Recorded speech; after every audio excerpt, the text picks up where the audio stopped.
বন্ধুরা, Banerjee technical YouTube চ্যানেলে সবাইকে স্বাগত। আজকে আপনাদের জন্য আরো একটি গুরুত্বপূর্ণ ভিডিও নিয়ে চলে এসেছি। আজকের ভিডিওতে আমি দেখাবো যে আপনারা আপনাদের স্কুলে স্টুডেন্টকে ট্রান্সফার ইন কিভাবে করবেন।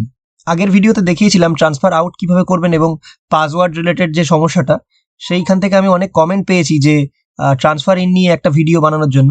তো সেই জন্য আরো একটি ভিডিও আজকে আমি আপনাদের সামনে উপস্থাপনা করছি।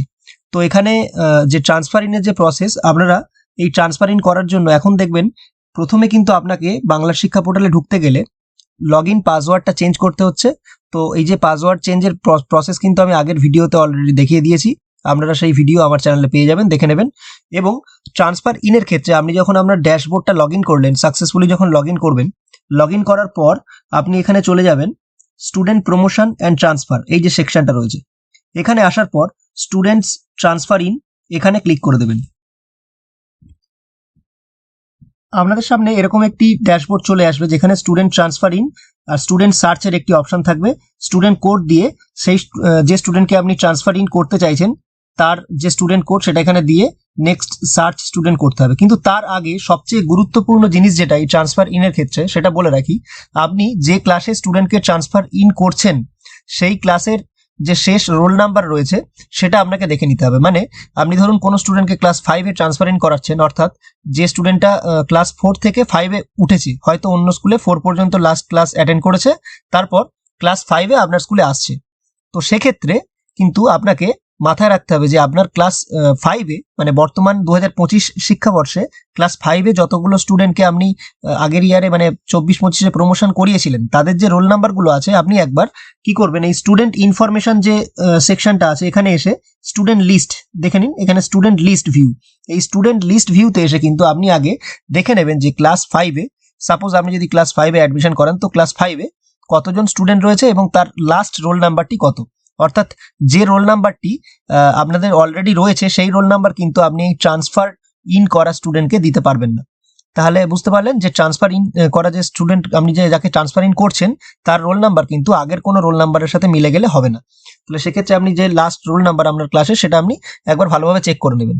এবার আপনারা যে টিসিটা পেয়েছেন, অর্থাৎ যে স্কুল থেকে স্টুডেন্টটা ট্রান্সফার আউট হয়ে এসছে, আপনাদের কাছে একটা টিসি থাকবে। সেই টিসিতে দেখবেন ওখানে একটা জায়গা রয়েছে যেখানে স্টুডেন্ট কোড বলে লেখা রয়েছে।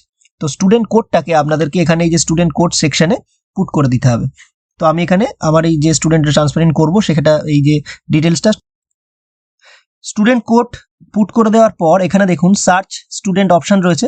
তো এখানে সার্চ স্টুডেন্ট অপশনে ক্লিক করে দেবো। এই সার্চ স্টুডেন্ট অপশনে ক্লিক করলে কি হয়, এটা বাংলার শিক্ষা পোর্টালে পড়ে থাকা যে ড্যাশবোর্ড মানে ড্রপ বক্স থাকে, সেই ড্রপ বক্স থেকে স্টুডেন্টকে ফেচ করে নেয়। এর স্টুডেন্টের যে ডিটেলসটা সেটা ফেচ করে নেয়। দেখুন এখানে স্টুডেন্টের ডিটেলস কিন্তু অলরেডি চলে এসছে, আমি যে স্টুডেন্টটাকে আমার স্কুলে ট্রান্সফার ইন করতে। আরো একটি কথা আপনাদেরকে বলে রাখি, এই ট্রান্সফার ইন হোক বা বাংলা শিক্ষা পোর্টালে যাবতীয় যে কাজ, অর্থাৎ আপনারা এখন স্টুডেন্ট এন্ট্রি করছেন, নতুন স্টুডেন্টকে এন্ট্রি করছেন, বা বাংলা শিক্ষা পোর্টালে আপনি যাই কাজ করে থাকুন সেটা কিন্তু করার চেষ্টা করবেন বর্তমানে যা সার্ভার ইস্যু হচ্ছে সকাল 10টার আগে এবং সন্ধে 6টার পরে। তাহলে কিন্তু কাজটা আপনারা স্মুথলি করতে পারবেন, না হলে কিন্তু খুব সমস্যায় পড়তে হবে। তো সেই কারণেই বলছি যে সার্ভার ইস্যু থাকার কারণে কিন্তু এই সময়টা খুব বিজি থাকে, অর্থাৎ প্রত্যেকটা primary school, upper primary school এবং যে হাই স্কুলগুলো রয়েছে তারা কিন্তু এই সময়ের মধ্যেই অফিসিয়াল টাইমে কিন্তু তারা এন্ট্রিগুলো করে। তো সেক্ষেত্রে সার্ভারটা খুবই বিজি থাকে এবং অফিসিয়াল এন্ড থেকেও এই সব সার্ভারে কিন্তু কাজ করা হয় অনেক। তো সেই ক্ষেত্রে সার্ভারটা বিজি থাকে। তো আপনারা চেষ্টা করবেন সকাল 10টার আগে অথবা সন্ধ্যে 6টার পরে আপনারা সাইটটা লগ ইন করে আপনাদের যে কাজগুলো থাকে সেগুলো করবেন। এবার দেখুন এখানে ট্রান্সফার ইন, এখানে সার্চ স্টুডেন্ট যেই করলাম, তো এখানে স্টুডেন্টের যে ডিটেলসটা সেটা কিন্তু চলে এসছে ছবি সমেত। এই স্টুডেন্টটা কোন ক্লাসে ছিল, লাস্ট কোন ক্লাস হয়েছে মানে ছিল, কোন স্কুলে ছিল, সেগুলো সব ডিটেলসগুলো চলে আসে। এবার একটু নিচের দিকে যদি আসেন, দেখুন স্টুডেন্ট এডুকেশনাল ইনফরমেশন বলে একটি ট্যাব এখানে রয়েছে। এখানে একাডেমিক ইয়ার অটোমেটিক এটাকে 2025-ই আপনাকে করতে হবে, আদার্স কোনো অপশন নেই। এবার আপনার স্কুলে অ্যাডমিশন যেভাবে হচ্ছে সেই অনুযায়ী আপনি এখানে একটা অ্যাডমিশন নাম্বার দিয়ে দেবেন। তো আমার এখানে অ্যাডমিশন নাম্বার 5 ছিল, তো আমি অ্যাডমিশন নাম্বার 5 দিয়ে দিলাম। তারপর ডেট অফ অ্যাডমিশন, কবে স্টুডেন্ট অ্যাডমিশন মানে হচ্ছে সেই ডেটটা চেয়েছে, তো এটা আজকে অ্যাডমিশন হচ্ছে স্টুডেন্ট, তো আমি আজকের ডেট দিয়ে দিলাম। দিয়ে দেওয়ার পর দেখুন এখানে সবচেয়ে গুরুত্বপূর্ণ জিনিস যেটা, সেটা হচ্ছে প্রেজেন্ট ক্লাস, মানে এই স্টুডেন্টটা আপনার স্কুলে কোন ক্লাসে পড়বে। আমি বলেছিলাম যে এই স্টুডেন্টটা 4 থেকে ট্রান্সফার আউট হয়ে এসেছে একটা স্কুল থেকে, তো সেই জন্য আমার এখানে ক্লাস 5-এ ভর্তি হচ্ছে। তো এখানে আমি ক্লাস 5 চুজ করলাম, করার পর প্রেজেন্ট সেকশন এই যে অপশনটা দেখুন, এখন সার্ভার ইস্যুর জন্য এখন বাজে হচ্ছে 3:38, সার্ভার ইস্যু রয়েছে বলে কিন্তু এই সেকশনটা আসতে কতটা দেরি করলো। কিন্তু আমরা যদি সন্ধ্যে 6টার পর এই সেম কাজ করেন, দেখবেন আপনারা স্মুথলি কাজটা করতে পারবেন, বা রাতের দিকে যদি করার চেষ্টা করেন। দেখুন প্রেজেন্ট সেকশন এখানে চলে এসছে, এ দিয়ে দিয়েছি। এবার এখানে প্রেজেন্ট স্ট্রিম দিতে বলেছে। এটা আর একটা কনফিউশনের জায়গা আপনাদের ক্ষেত্রে হতে পারে, কারণ এখানে আর্টস, সায়েন্স, কমার্স রয়েছে, এগুলো কিন্তু মেনলি কোনো হাই স্কুলের জন্য হয়। তো এক্ষেত্রে আমার এটা নট অ্যাপ্লিকেবল হবে, মানে প্রাইমারির ক্ষেত্রে এদের তো কোনো আলাদা করে স্ট্রিম থাকে না, এদের তো জেনারেল সাবজেক্ট থাকে, মানে সব বিষয়গুলো থাকে। তো সেক্ষেত্রে এখানে নট অ্যাপ্লিকেবল যে অপশনটা রয়েছে সেটাকে সিলেক্ট করে দেওয়া হবে।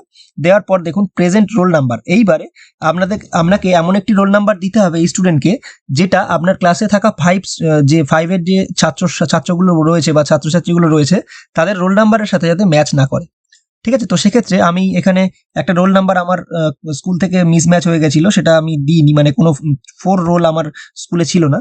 তো এই স্টুডেন্টকে আমি রোল নাম্বার 4-এ অ্যাসাইন করলাম। তো এখানে 4 দিয়ে দিলাম। দেওয়ার পর দেখুন ফেচ ফ্রম ড্রপ বক্স এই যে অপশনটা আছে, এটার উপর ক্লিক করলে কিন্তু এই স্টুডেন্টটা আপনার স্কুলে ট্রান্সফার ইন হয়ে যাবে। তো দেখে নিই এটা কিভাবে ট্রান্সফার ইন হচ্ছে। তো বন্ধুরা দেখতেই পাচ্ছেন এখানে কিন্তু successfully student fetch from Dropbox একটি অপশন দেখাচ্ছে, মানে পপ আপ মেসেজ আসছে, অর্থাৎ এই যে স্টুডেন্টটা যে ড্রপবক্সে পড়েছিল সে কিন্তু আমার স্কুলে ট্রান্সফার ইন হয়ে গেল সাকসেসফুলি। তো আশা করি ভিডিওটি বুঝতে কোনো অসুবিধা হয়নি।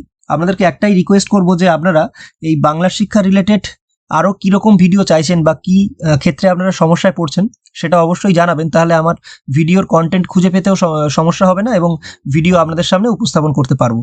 তো এই ভিডিওটি সম্পূর্ণ দেখার জন্য ধন্যবাদ সবাইকে। ভিডিওটি যদি হেল্পফুল মনে হয় অবশ্যই চ্যানেলটিকে সাবস্ক্রাইব করবেন এবং এভাবেই আমাদের পাশে থাকবেন। ভিডিওটিকে একটি লাইক করবেন। ধন্যবাদ।